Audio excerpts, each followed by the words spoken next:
मीठी बोली बोलो प्यारे। बहुत पुरानी बात है। एक राजा था, नाम था शुभकर्म। महाराज शुभकर्म बड़े ही दयालु, न्यायी और प्रजा प्रेमी राजा थे। उनके राज्य में प्रजा बड़ी सुखी थी। न्याय के सामने छोटा बड़ा, धनी निर्धन सभी समान समझे जाते थे। अन्याय का नामो निशान नहीं था। सभी लोग महाराज शुभकर्म को पिता के समान समझते थे। महाराज भी अपने प्रजा को अपनी संतान के समान समझते थे। प्रजा का दुख दर्द उनका अपना दुख दर्द था। यूँ तो प्रजा सभी प्रकार से सुखी थी, किंतु स्वयं महाराज शुभकर्म का दुख उनकी प्रजा से नहीं देखा जाता था। महाराज को यह दुख उनकी संतान न होने के कारण था। भला ऐसे न्यायी और दयालु राजा का दुख प्रजा कैसे देख पाती, किंतु उसके वश में था भी क्या। कहा जाता है कि निर्बल के बलराम होते हैं। अतः मनुष्य सभी प्रयत्न करने पर भी जब हार जाता है तो उसके सामने केवल भगवान का ही सहारा रह जाता है। प्रजा अपने भगवान से प्रार्थना करती कि महाराज को पुत्र दे।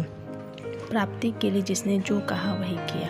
पुराणों महाराज शुभकर्म ने पुत्र प्राप्ति की कथाएं की, देवी देवताओं की अनेक प्रकार की पूजा की, साधु संतों योगियों महात्माओं की चरण वंदना की, भूखों को भोजन कराया, ब्राह्मण निर्धनों को दान दिया तथा अनेक प्रकार के यज्ञ अनुष्ठान कराए।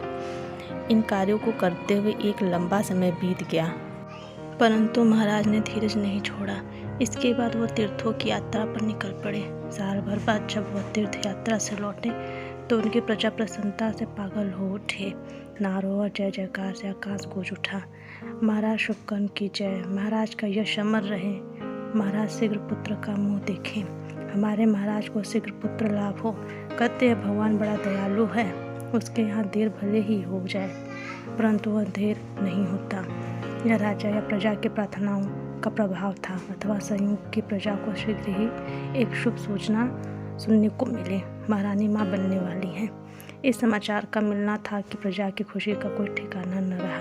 भारी खुशी के वह नाचने लगी। नाचती और नारे लगाती वह राजमहल पहुंची। प्रजा का अपने प्रति प्रेम देखकर महाराज गदगद हो उठे। वह प्रजा का अभिवादन स्वीकार करने के लिए बाहर आए। जनता नारे लगाने लगी, महाराज की जय, हमारे भावी राजकुमार चिरंजीवी हो, हमारे राजकुमार। महाराज ने अपनी जनता को संबोधित करते हुए कहा, प्रजाजनों, हम आपकी शुभकामनाएं प्रसन्नता के साथ स्वीकार करते हैं। यह ईश्वर की कृपा और आपकी शुभकामनाओं का ही परिणाम है कि हमारे वंश को आगे चलाने वाला पुत्र प्राप्त होगा। हम ईश्वर से प्रार्थना करते हैं कि हमारा भावी राजकुमार प्रजा के हितों का ध्यान रखने वाला, न्यायी और दयालु हो। इसके बाद प्रजा अपने घरों को लौट गई। धीरे धीरे समय बीता। यथा समय रानी ने एक पुत्र को जन्म दिया। उस अवसर पर सारे राज्य में खुशियां मनाने लगी। महाराज ने दान देने के लिए अपने खजाने का मुंह खोल दिया। कई दिनों तक सभी लोगों के लिए मुफ्त भोजन की व्यवस्था की गई। मंत्रियों, कर्मचारियों आदि को अनेक प्रकार के पुरस्कार दिए गए। राजमहल में बधाई देने वालों का तांता लग गया। अनेक प्रकार के धार्मिक अनुष्ठान किए गए। लगता था जैसे सारा राज खुशी के समुद्र में हिलोरे ले रहा हो। उचित समय पर राजकुमार का नामकरण संस्कार किया गया। धीरे धीरे राजकुमार बड़ा होने लगा। राजा और प्रजा सभी उस दिन की प्रतीक्षा करने लगे जिस दिन राजकुमार का युवराज पद पर अभिषेक होता। जब राजकुमार कुछ बड़ा हुआ तो उसके अध्ययन के लिए विद्वान आचार्यों की नियुक्ति की गई। यथा समय राजकुमार का अध्ययन संपूर्ण हुआ। वह वीर शास्त्र आदि के साथ ही युद्ध विद्या में भी निपुण हो गया। राजकुमार को बढ़ता देखकर राजा, रानी तथा सभी प्रजा फूली न समाती।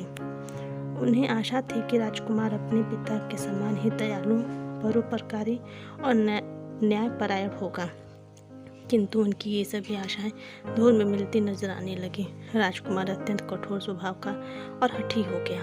वह अपनी हट के आगे किसी को कुछ न समझता।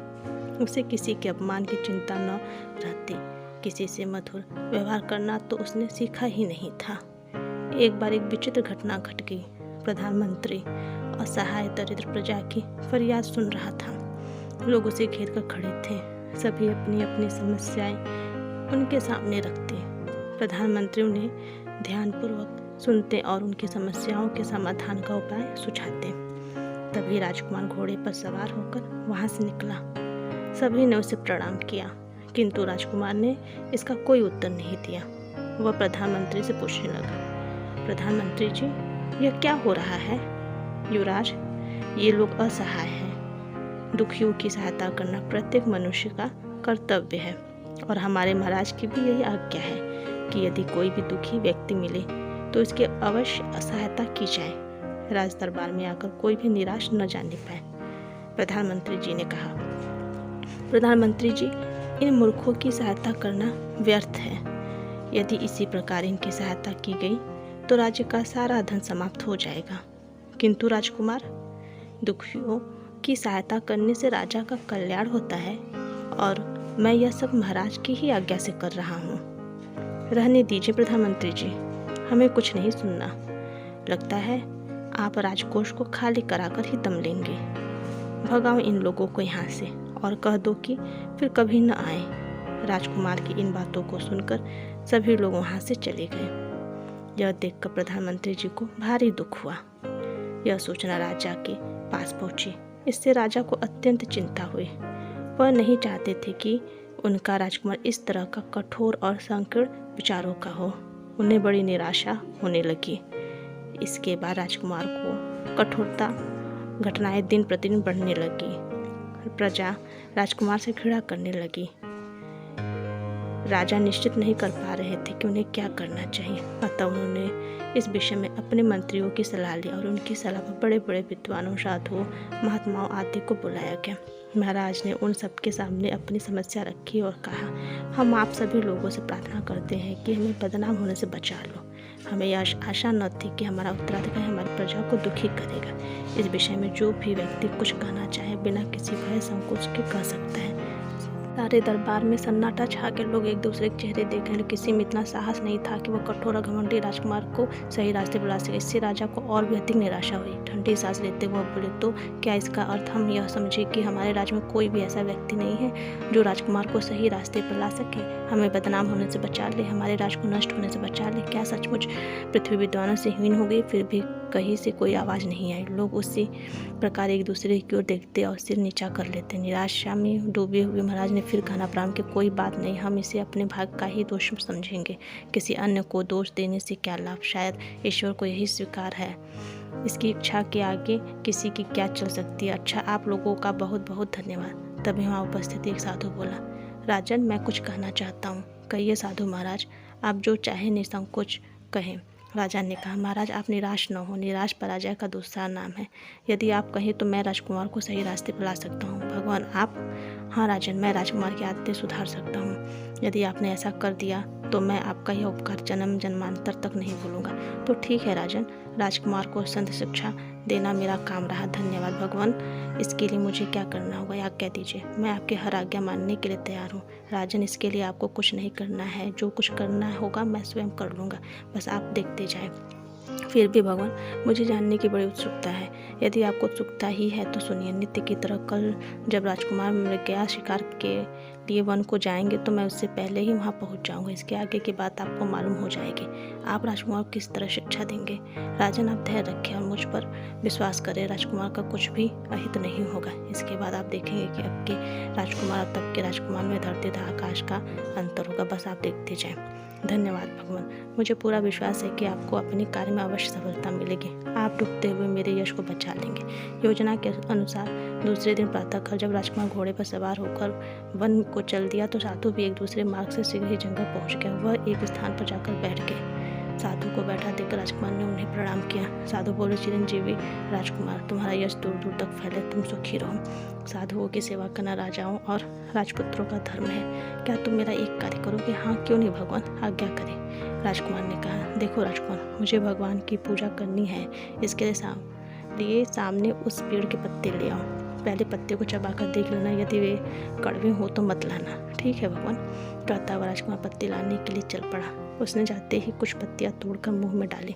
पत्तियां एकदम कड़वी थी।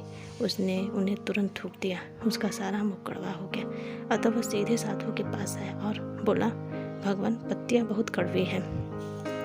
भगवान, इतनी कड़वी पत्तियों को भला कौन मुंह में रख सकता है? साधु बोले, बेटा, सत्य कहते हो। कड़वी चीज़ से सभी घृणा करते हैं और उससे दूर ही रहते हैं। भगवान आप क्या कहना चाहते हैं? बेटे, यही जीवन की भी सच्चाई है। तुम अभी इस सच्चाई को नहीं जानते हो। अपना कड़वा व्यवहार छोड़ो और सबसे मीठी बोली बोलो। इसी से तुम्हारी प्रजा तुमसे प्रेम करेगी और तुम एक सफल राजा बनोगे। राजकुमार अपने घर लौट आया। उसी दिन से सबने देखा कि उसका व्यवहार पूर्णतः बदल गया था। वह सभी से मधुर व्यवहार करने लगा और प्रजा भी उसे चाहने लगी। अगर आपको हमारी स्टोरी पसंद आई हो तो हमारे चैनल को लाइक और सब्सक्राइब अवश्य करें। धन्यवाद।